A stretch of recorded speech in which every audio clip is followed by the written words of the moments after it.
This episode is part of the pool's Local Officials Stronger Together podcast series. It's one way we serve local officials through integrity, public service, fiscal responsibility, and operational excellence. As always, please direct specific questions about coverage to your risk management advisor. Welcome to episode 9F in the Risk Pool's Stronger Together podcast series. I'm your host, Scott Houston. Today's episode focuses on Cybersecurity Awareness Month. The Federal Cybersecurity and Infrastructure Security Agency, sometimes called CISA, uses each October to promote the theme of securing our world. We want to use it as an opportunity to educate you about the pool's Cyber Squad. Our Cyber Squad consists of Cyber Risk Services Manager Ryan Burns and Senior Cybersecurity Advisor Mike Bell. Ryan and Mike are an experienced team that offers pool members training, no-cost preventative services, and more. They'll be debuting a YouTube video series with 5 episodes dropping each week during Cybersecurity Month in October. So let's get right into visiting with them about their services.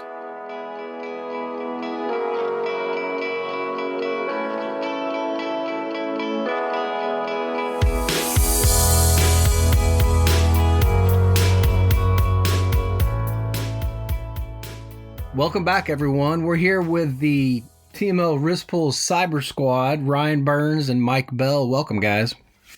Thank you. Thanks, Scott. Hey, let's start out with you, Ryan. We're, like we mentioned, affectionately dubbing y'all the Risk Pool's Cyber Squad. Tell me about what you two do for our members, and then also tell me a little bit about your new video log that'll appear on our YouTube channel. Yeah, we are now a team of 2, which is great for not only us, but for our members, because it's going to allow us to offer a lot more one-on-one and services for our members, including, just overall cybersecurity best practices. We're able to provide some templates and do security policy reviews, help with incident response planning. We're rolling out a risk assessment program where we will help a member identify their true cyber exposure. We can assist with disaster recovery planning, cybersecurity training. So we have a lot of things that we're going to be able to offer members going forward. And one of those is also an ongoing video series that we will have that'll be rolling out soon, where we talk about just current threats that we're seeing, things that our members should be aware of, and just, things that'll help raise their overall cybersecurity awareness. That's awesome. And we will definitely link to the resources that members need to get more information on that. We have on our website a dedicated cyber liability page, and then we have our Risk Pool YouTube channel where those videos will be hosted. So it's really exciting what y'all are doing for the members. Mike, tell me a little bit about the current cybersecurity threat landscape. What's going on out there? Well, unfortunately, it's very active these days. We continue to see new risks popping up every day, and we hear news of large organizations and small ones getting compromised by these threats. Some examples recently in the news were Ticketmaster last May got compromised with over 500 million accounts. And a lot of us have, entered our personal credentials into that website to buy concert tickets and such. And that migrates into our professional life because we're human beings, right? So we often reuse passwords. It's a bad practice, but we do it as humans, that we share passwords between our personal and professional life. And that expands the threat attack surface, what we call it, where, how exposed are we? Well, we find out the hard way usually.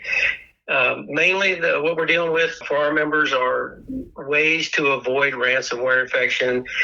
We see a lot of credentials compromised for business email, and that can lead to other follow-on compromises. So it's an active threat landscape.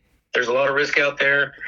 But we also see that with the application of some best practices, our members can really improve their cyber hygiene and reduce their risk of being exposed to some of these threats.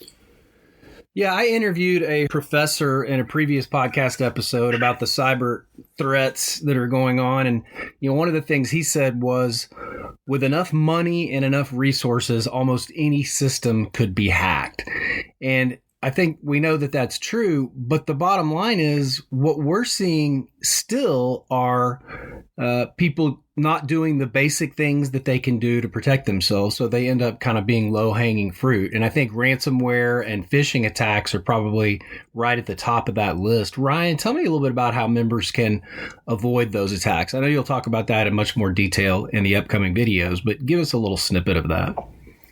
Yeah, we go into pretty good detail about that in the video series, but the basic things that Mike just mentioned are some of the things that we may take for granted that our members are doing and implementing, and they're not. We see this all the time, where just your basics about data backups, multi-factor authentication, having policies and procedures in place, labeling emails that are coming in as coming from an external source, scanning those emails, just some of the basic things.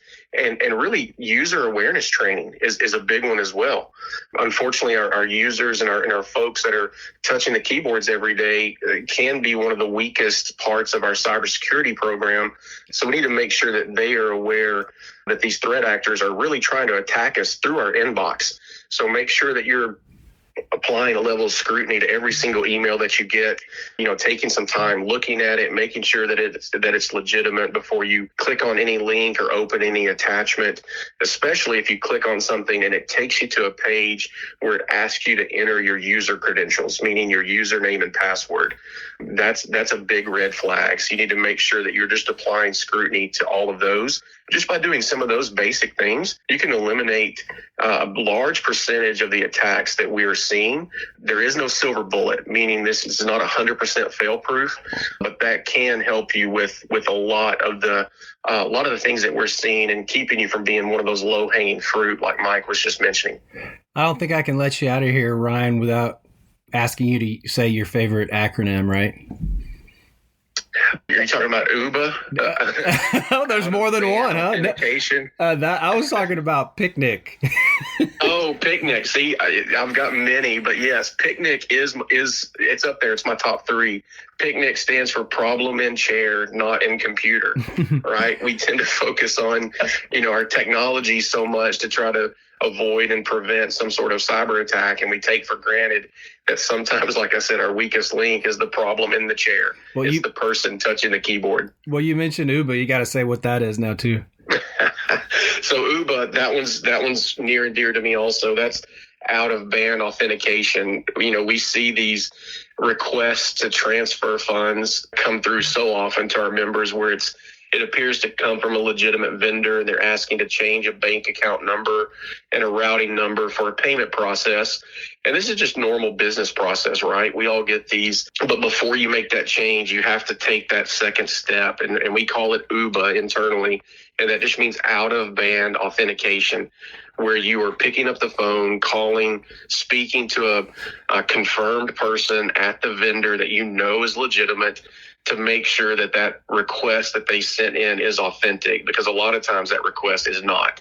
It's coming from a cyber criminal that's gained access to either their email account, meaning the vendor, or your email account, and they're monitoring that traffic, just looking for the opportunity to step in and try to redirect those funds.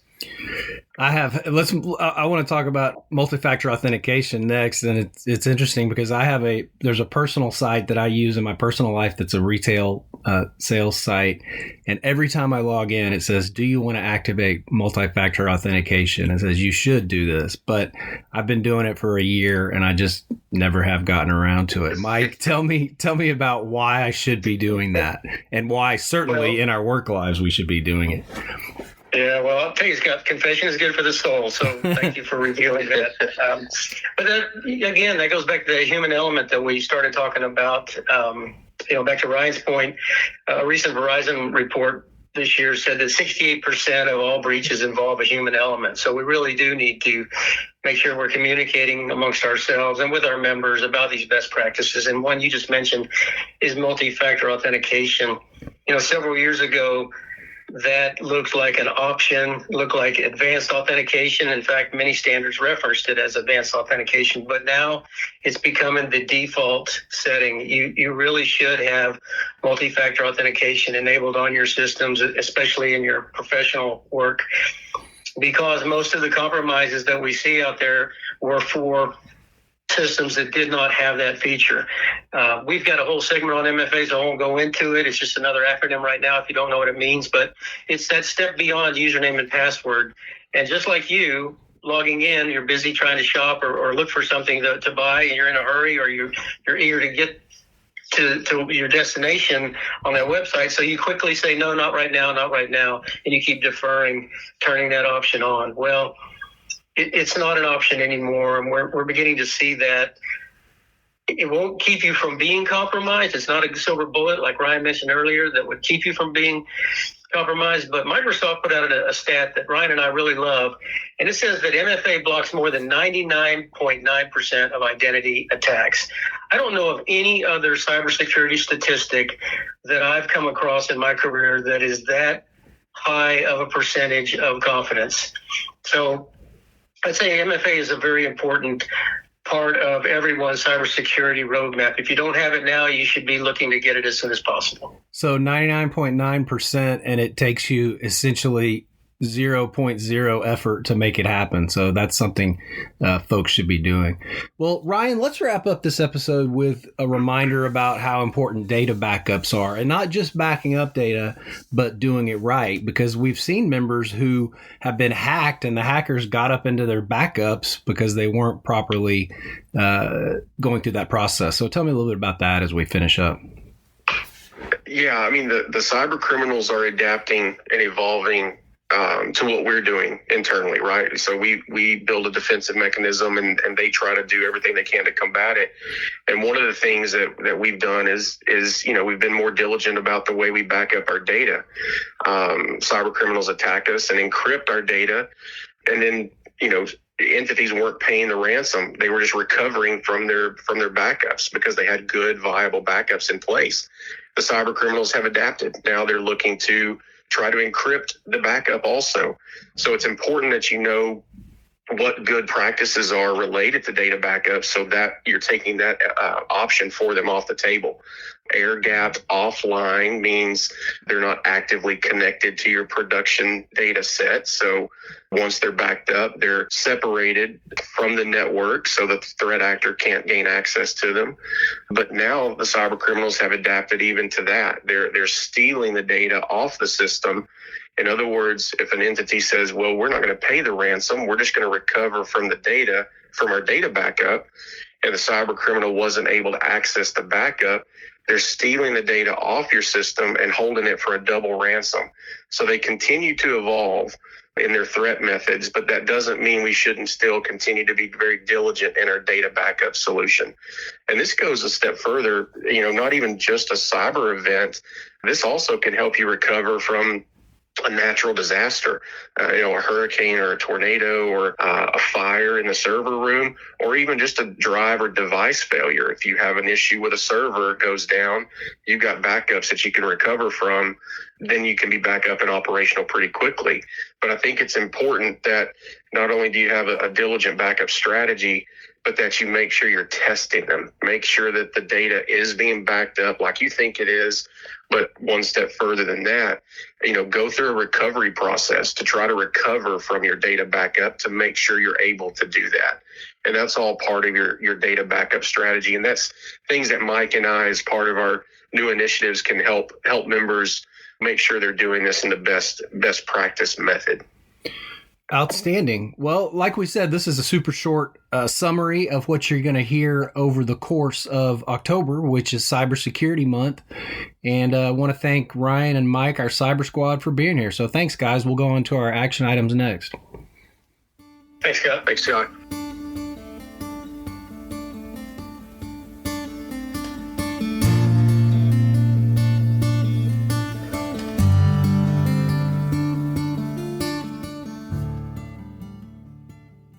Okay, let's wrap up as usual with your action items. Action item 1. Be on the lookout for emails in October from the pool about the Cyber Squad's videos. I've also linked to their YouTube channel below the podcast, which actually has other videos posted right now as well. Next, action item 2. Take advantage of these guys' free services to help keep you safe from cyber criminals. Shoot them an email today at cybersquad@tmlirp.org to get started. And finally, action item 3. Check out episodes 9A through 9E of this podcast if you haven't already. They're all on cyber issues as well. 9E in particular features an interview with the city manager in a city that got hacked. It's a stark reminder of how damaging an attack can be. Check that out. And that's it for this episode. Let's visit again soon. To review written materials associated with the presentation or to ask Scott a question, please visit www.tmlirp.org